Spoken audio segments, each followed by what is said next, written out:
You, me, or nobody is gonna hit as hard as life. But it ain't about how hard you hit.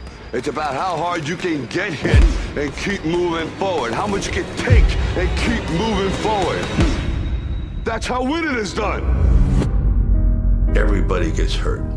Either metaphorically, symbolically, or physically. They get hurt. And you root for that person who gets hurt. Get up! Because we all get knocked down. And that's just a credo I've followed my whole life. Life is undefeated. You can't beat it. What's the matter with you? There is no tomorrow. You just have to go on the defense. That inspired the line, no one punches harder than life. I felt that, geez, if I was going to go down into professional obscurity, I wanted to at least have the opportunity to say to myself, well, you tried. It dawned on me that we basically are in a movie from the time we're born. And then when you get to be around 18, 20, you're now the director of your movie, which is called life. And I ask you, knowing that if you were in a movie of your own making, would you be proud of the part you're playing? I certainly wasn't. And I took drastic steps to change all that. The point being, if you're producing this film called You, make it the way you want to make it. And to really progress, old skin must be shed before a new skin can grow. I don't know if that makes sense, but that's pretty much the truth. If you don't like this skin, rip it off and become a different character. I was raised by a very physical father, so I was no stranger to serious pain. And I think it just became, I'm not gonna break, no matter what he did. I'm just not going to break. I had a very tumultuous upbringing. Rough father, rough everything. And I was thin. I just was not genetically, what would you say, a mesomorph. I was an ectomorph. And I went to see a film one day, and it altered my life completely. It was Steve Reeves in Hercules Unchained. And when he struck that pose, I had an epiphany. I went, that's who I want to be. That's a man. That's, oh my God. And I ran out of the theater after that and went to a junkyard and started lifting little brake drums or anything that I could lift. It was like 30 pounds, whatever. And I never stopped.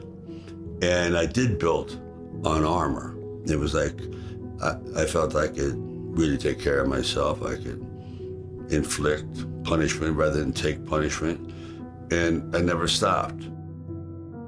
Always had hero worship. I wish I could be the guy who saved the bus full of children. That's who I want to be. I want to be the guy who saves people. I think everybody here, put under the right circumstances, their children or their wife are in dire trouble, put their life on the line. I don't give you, a kid falls in a tiger cage, you wouldn't think twice about jumping in. So everyone has the hero syndrome in them. They do. You just have to push the right button.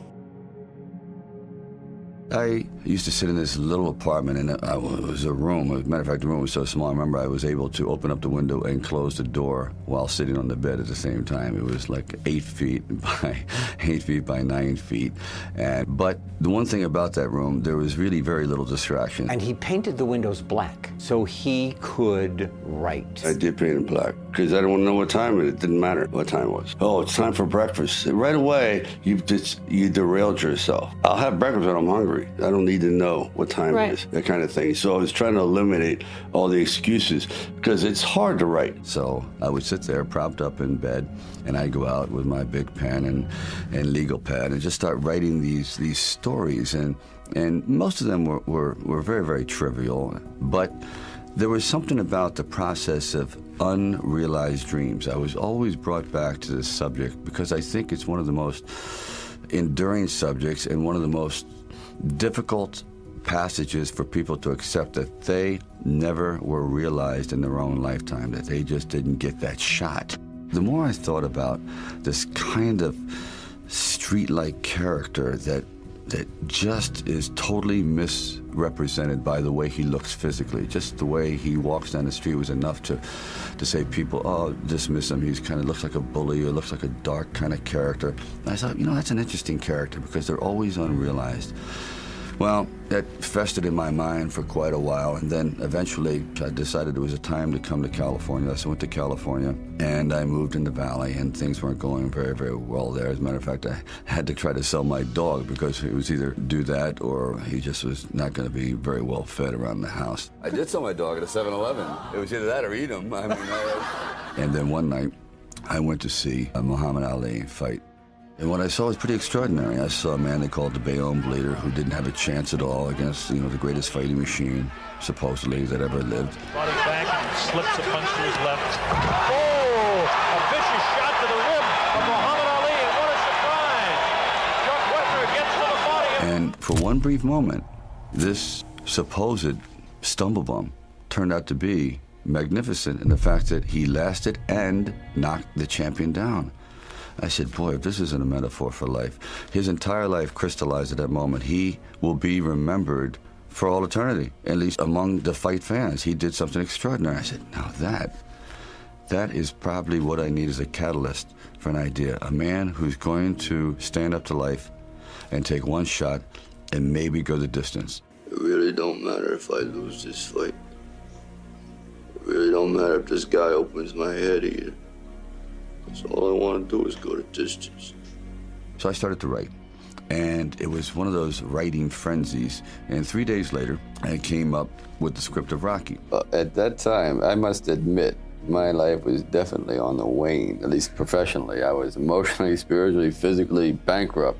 We had about $106 in the bank. I had a landlord. She's a female landlord, but she was so big that when she came to collect the rent, like an entire shadow would cover the building. It's like a total eclipse. And I'm not a small man, but she was a vicious individual, and she would have thought nothing about taking my car and bending it in half if she didn't get her money.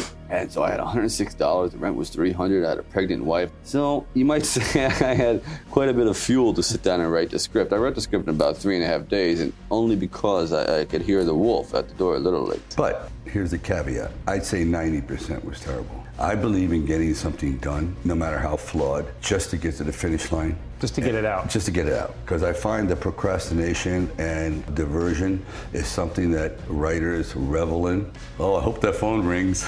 I hope someone invites you to the beach. Or, let me see, what would I rather do? Play golf or sit at this desk continually reminding myself of how stupid I am because I can't come up with an idea. Yeah. So I feel for writers.